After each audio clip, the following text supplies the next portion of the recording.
Hello అందరికీ, నేనైతే ఇక్కడ చేపల ఫ్రై చేస్తున్నానండి. అందుకోసం ఒక బౌల్ తీసుకొని 1 స్పూన్ అల్లం వెల్లుల్లి పేస్టు, కారం తీసుకున్నానండి. ఒక 2 టేబుల్ స్పూన్ కారము, కొద్దిగా ధనియాల పొడి కొంచెం తీసుకున్నానండి. ధనియాల పొడిని ఒక 5 ముక్కలే కాబట్టి కొంచెం తీసుకున్నాను. కొద్దిగా సాల్ట్, రుచికి సరిపడా సాల్ట్ ఇవన్నీ బాగా మిక్స్ చేసుకోవాలండి. ఇందులోకి ఇంకా కొద్దిగా జీలకర్ర పొడి, కొంచెం జీలకర్ర వేయించి పొడి చేసుకున్న జీలకర్ర పొడి, కొంచెం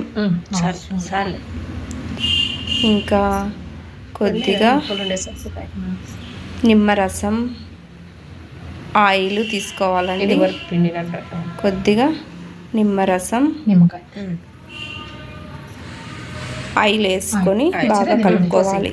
ఈ మిశ్రమాన్ని అంతా బాగా కలుపుకోవాలి. చూడండి, ఇలా బాగా అన్నీ కలిసేటట్లు బాగా కలుపుకోవాలి. కలుపుకున్న తర్వాత ఈ మిశ్రమాన్ని చేపలకు పట్టించుకోవాలి. కొద్దిగా చేపలకి బాగా పట్టించాలి. అంతా చేప ముక్కకంతా మసాలా అంటేటట్లు బాగా ఇలా కలుపుకోవాలి.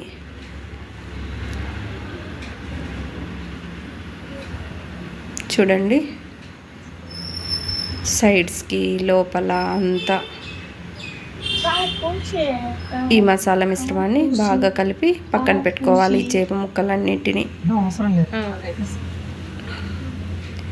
ఈ చేప ముక్కలను ఒక 1 అవర్ లేదా 2 అవర్స్ మన ఇష్టం, మనం ఎప్పుడు చేసుకుంటామో అంతవరకు ఫ్రిడ్జ్లో పెట్టుకోవాలి. మూత మూసేసి ఇంకా ఫ్రిడ్జ్లో పెట్టేసామండి.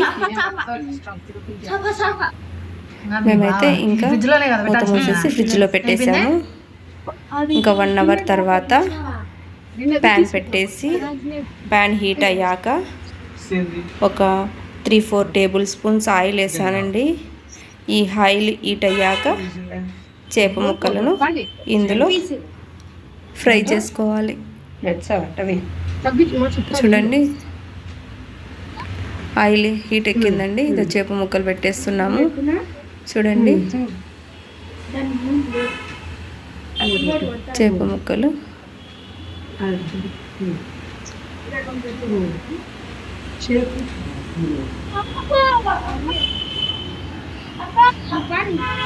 పెట్టుకున్న తర్వాత పైన మూత పెట్టుకోవాలండి.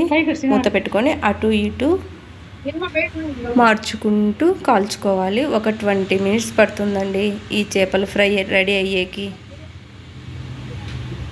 చూడండి, ఇప్పుడు అటు సైడ్కు చిన్నగా టర్న్ చేయాలండి, లేకపోతే చేప ముక్క విరుగుతుంది. చాలా చిన్నగా టర్న్ చేయాలి. చూడండి,